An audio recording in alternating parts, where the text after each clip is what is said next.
para siyang diode, pero this is 3 layers.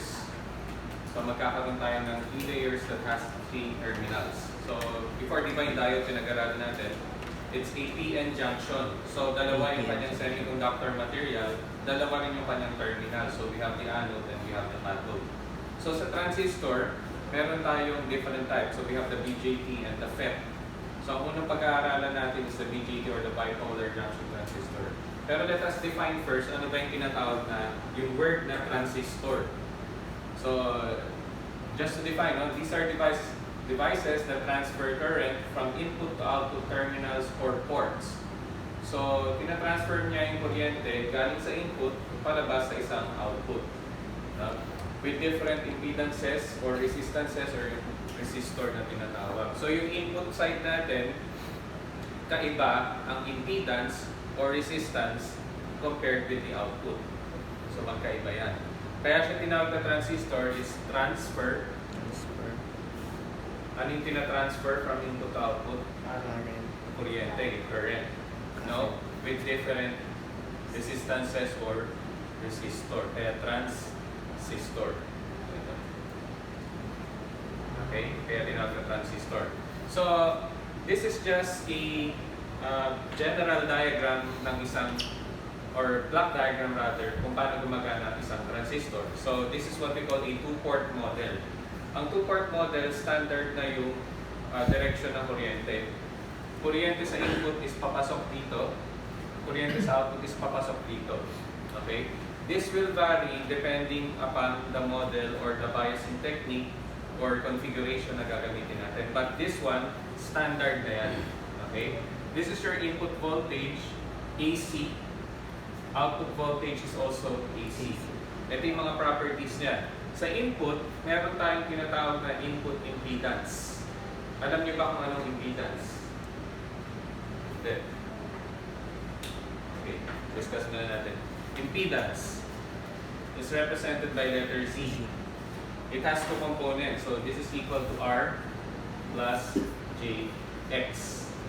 So kailangan alam niyo to R is the purely resistive component. So ito yung mga resistances na that are not dependent on the frequency. So halimbawa, merong pumasok na signal, whether tumaas or bumabang frequency, fixed pa rin yung kanilang resistance. So purely resistive yon. Yung mga ginagamit natin sa laboratory, it's made of yung resistors, yung merong color code, made of carbon. No? Or it can be yung wire wound. Kasi meron pang metallic element na wire wound, no? Tinatawag na wire wound. So ibig sabihin ng hindi wire wound, yung wound, sugat yun. So wire wound, ibig sabihin benign. Okay? So inikot to form a resistor. So purely resistive materials yung mga yun. This one, this is the imaginary part. Hindi porket tawag sa kanya yung imaginary part, hindi niya siya nag-i-exist. This just forms what we call a complex number. Diba? So, pag-aralan niyo sa math. So, yung X, so sulat natin R is resistance. X is what we call reactance. Okay? Reactance, ito yung resistance that are being offered by inductors and capacitors. Yung mga capacitors daw pala at inductors may resistance din. Anong tawag doon? Reactance. So these are frequency dependent. So if we have X sub L, this is what we call inductive reactance. Kasi yung L, this represents inductance. So this is equal to 2 pi FL. So directly proportional in frequency. Pag tumaas ang frequency, ano mangyari sa ating reactance? Tataas. And vice versa. X sub C, 1 over 2 pi FC. So inversely proportional naman. So these two are frequency dependent. Habang nagbabago yung frequency natin, nagbabago rin kanyang value. So this is called reactance. Pag kinumbine mo yung dalawang yan, such that it will form a complex number, yung resistance is the real part and yung reactance is the imaginary part, we call that impedance. Anong unit ng resistance? Ohms.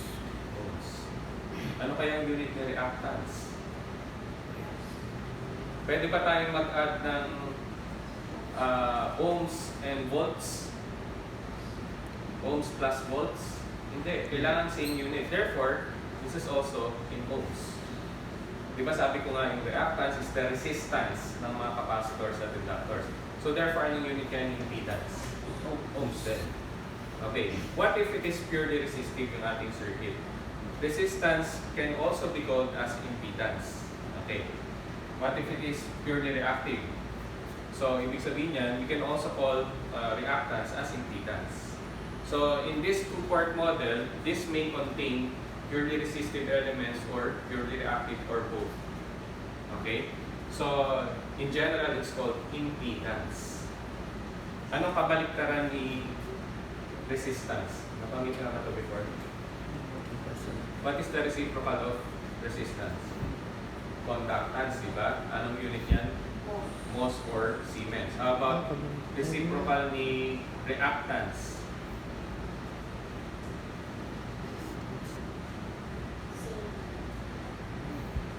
Elastance. Ang unit niya is mos din.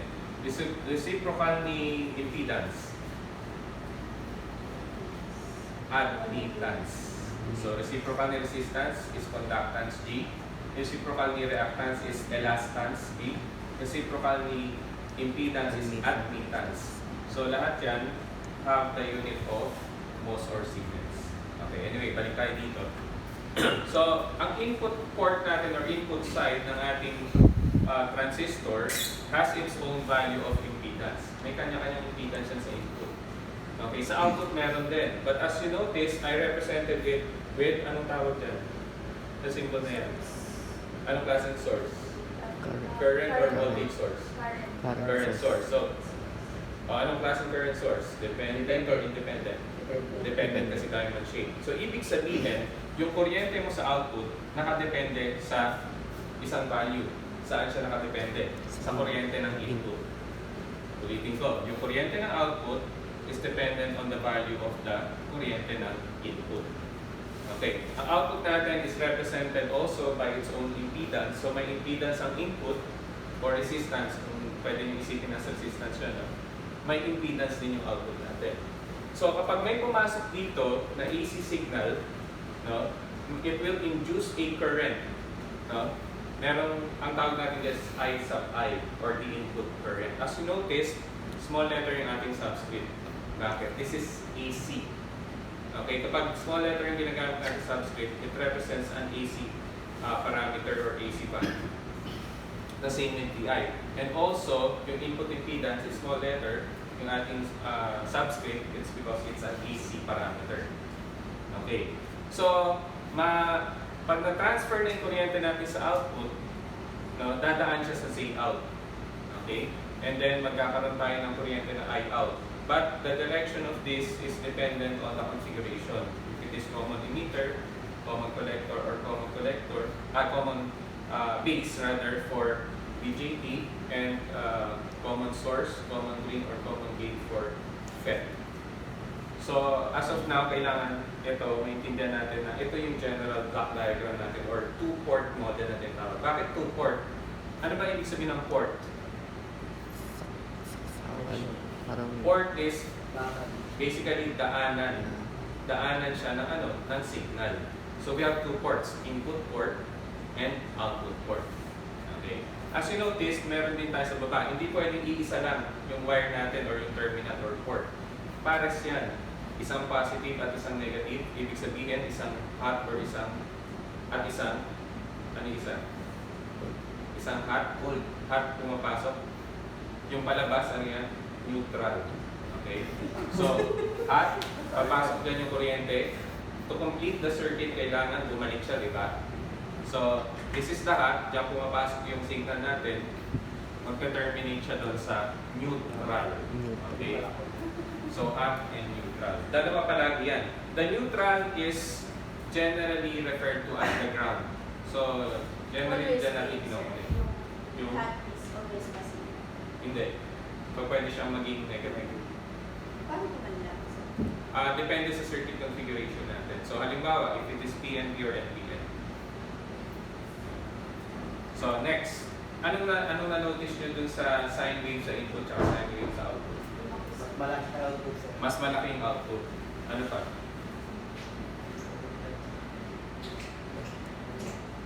Papasok yung output. Saan nagsimula yung input? Sa positive half cycle. Negative. Ito nagsimula sa Negative pa. negative half cycle. So, kung ipa-plot natin yan, input versus the output, assuming they have the same frequency. So, ito mas maliit in terms of the amplitude. Ito naman, nauna yung positive half cycle, ito nauna yung negative half cycle. So, this is what we call out of phase by how much? Ilang degrees?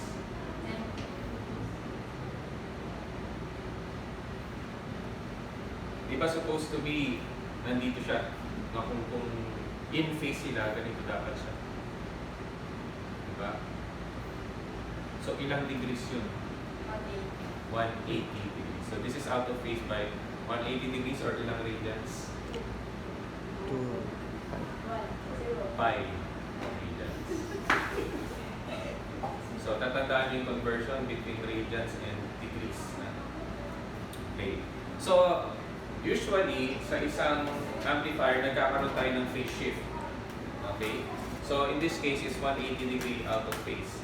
But in some amplifiers, no, ang nangyari is in phase. So, yung Greek letter na phi, it represents the phase. Ibig sabihin lang niya, nag-move ba siya pakaliwa or nag-move pa kanan? No? So, ibig sabihin nun, yun ang ating phase. Okay.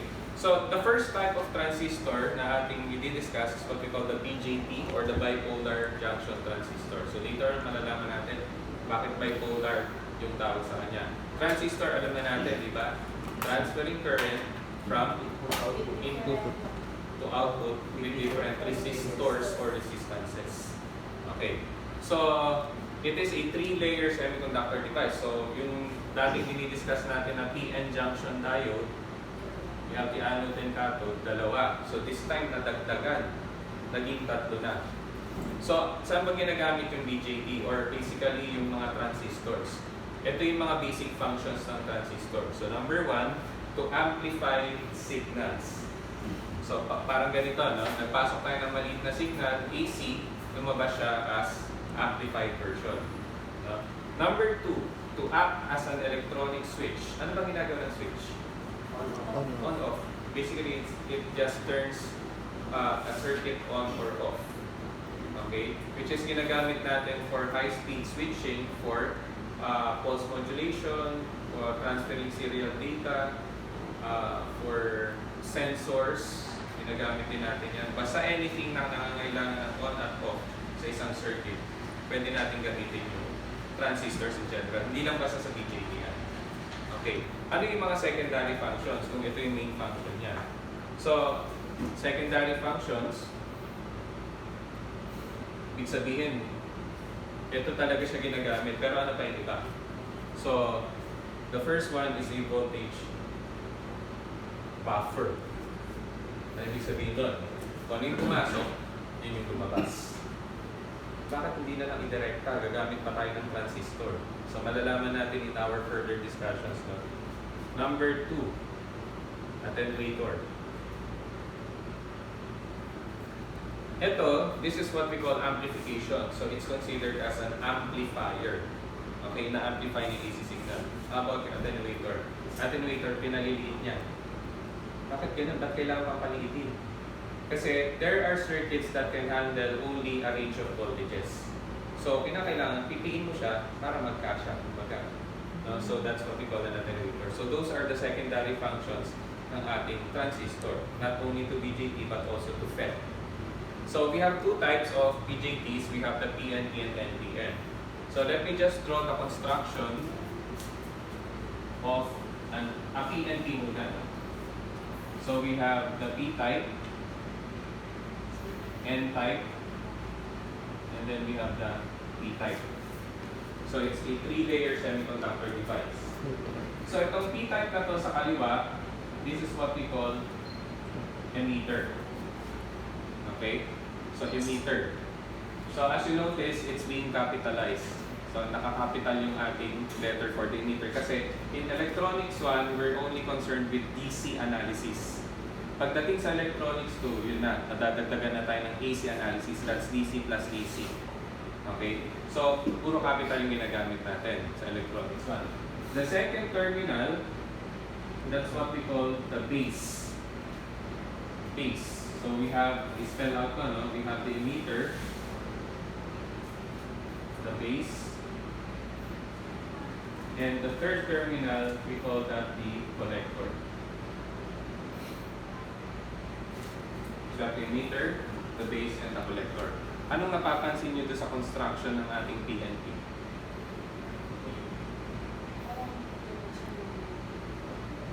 Pantay-pantay ba sila? Manipis yung base, yung pinakagitna. Okay? Actually, this is around 0.001 of an inch. While the entire thing is roughly around 0.15 of an inch. Okay?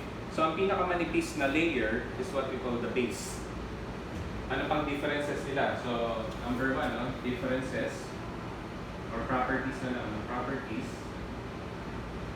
varying width. So, magkakaiba yung dapat. Number 2, varying doping levels. So, ano ibig sabihin? Ano ba ibig sabihin ng doping?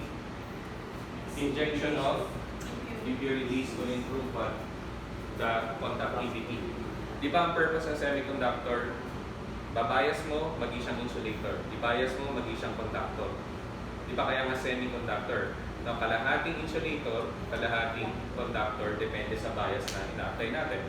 Ngayon, para maging conductor siya agad, kailangan yung doping levels niya mataas. Yung impurities kailangan mas marami. Okay. So, ito, ang emitter natin, this is heavily doped. So, tandaan niya, emitter is heavily doped. Ibig sabihin, kung if the emitter is the heavily doped, most heavily doped layer, what can you infer? Anong pwede nating makuha conclusion if this is the most heavily doped among the three? Then yung pinaka may mataas na doping level. Siya yung mas conductor. Siya yung pinaka-conductive. Okay? So, the emitter is the most conductive. Ibig sabihin, it can carry majority carriers na sobrang dami. So, sobrang daming carriers niya. Ano bang majority carriers ng P-type? Holes or electrons? Holes. So, ibig sabihin, sobrang dami niyang holes. Okay? Kasi it's the most heavily doped of all the three layers. While the base, it's the least doped. No? So, ibig sabihin, siya yung pinaka-ano? Pinaka-insulator or pinaka-resistive. So, this is the most conductive. This is the most resistive. Okay? So, conductive, resistive. Okay? So, emitter is heavily doped, therefore this is the most conductive. Base is the least doped, therefore it is the most resistive or least conductive. Okay? How about the collector? Ang collector naman, this is just in the middle. So, kung ito yung pinakamataas na doping, ito yung susunod. Collector. So, first, second, and then the third. So, pinakamataas, susunod, pinakamababa. Okay. So, you have to understand muna yung mga properties na yun before we can go further. So, what else? Ano pa yung differences nila?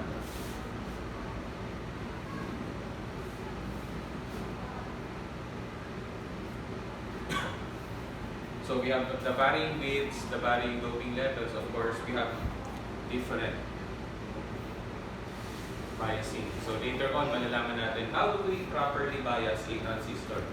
Paano ba natin ina-apply yung DC voltage sa kanyang mga terminals. Okay. So the second type, of course, meron kang PNP, meron ka rin NPN. So para saan kayo ginagamit yan? Ito yung tanong kanina, no? Paano ba magiging negative yung ating input yung sa ating path? So, mamaya matututunan natin yan. So, this is the PNP. Hindi pa rin magbabago yung terminal natin. This is still the emitter. This is still the base. This is the collector. Nag-iba lang yung type of semiconductor materials na ginamit natin. The most commonly used is NPN. So for reasons we will learn later on pagdating sa ating biasing technique. So, i-analyze natin paano ba gumagana ang isang transistor. So, gamitin natin si TNT. Okay. Sa isang BJT, we have 3 regions of operation. 3 regions of operation. Ano ba yung mga 3 regions of operation ngayon? Number 1, the LAR, or what we call the active region. Ano ba yung LAR? Linear Amplification Region. Ulitin ko. Linear Amplification Region. Meron bang non-linear? Yes, meron non-linear. So matututunan nyo yung sa plate ko. Principles of communication. Basically, LAR means nagpasok ka na maliit, paglabas niya malaki. Okay, linear amplification region, or this is what we call the active region. Paano ba natin masasabi na nasa linear amplification region ka? So take note, tatandaan nyo ito. Base and emitter terminals should be forward biased. And then base collector terminals should be reverse bias. So, dalawang biasing ng intindi natin ngayon na magkasabay na mangyayari. Okay? So, ulitin ko lang, para ang BJT natin mag-enter into the active or the LAR region, kailangan ng base emitter ay naka-forward, base collector ay naka-reverse bias. Okay, next. Later on, ipapakita ko yan dito. We have the cut-off region. Ano yung cut-off region? Ang cut-off region, actually, ginagamit natin yan kapag ang transistor ay ginagamit bilang isang electronic switch. Yung una, ginagamit natin to kapag ang transistor ginagamit bilang, ano kaya? Dalawa lang yung main function niya. As an amplifier, as an electronic switch. Yung una, this is amplifier. So, kung gusto natin gamitin bilang isang amplifier ang BJT, kailangan ganito yung biasing natin. Kapag gusto natin siya gamitin bilang switch, yung number 2 at number 3 yun. So, for the cutoff region, base emitter, so tandaan nyo ito should be reverse bias. Base collector should be also reverse bias. Okay? So, number 3, we have the saturation region. Ano pagkakaintindi niyo sa word na saturation? Or saturate. Bawa pag ang isang sponge, na-saturate na yung sponge, so punong-puno na ng tubig, hindi na niya kaya mag-absorb pa. So the saturation region, ibig sabihin niyan, yun na yung pinakamataas na kuryente. Hindi na niya kaya tumaas pa. So it's being saturated. Sa saturation region, ang base emitter is forward bias, base collector is reverse bias. Okay. Actually, we have number 4, pero hindi siya ginagamit. We have what we call the reverse active region. Sa reverse active region, ito hindi siya ginagamit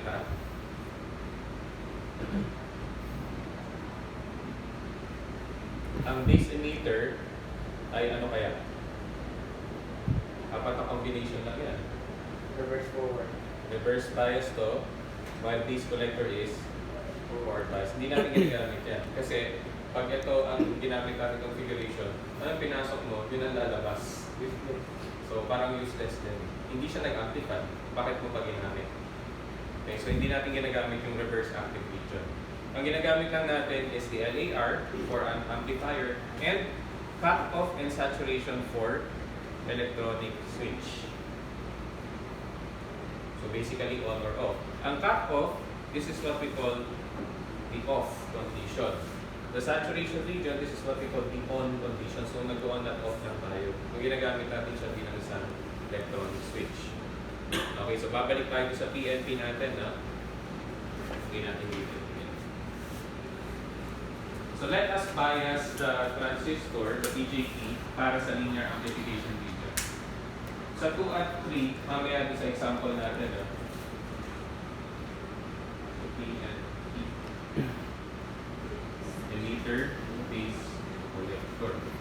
Alin daw pa dapat ang naka-forward bias during the linear amplification? Base and emitter junction. Okay. So, ibig sabihin,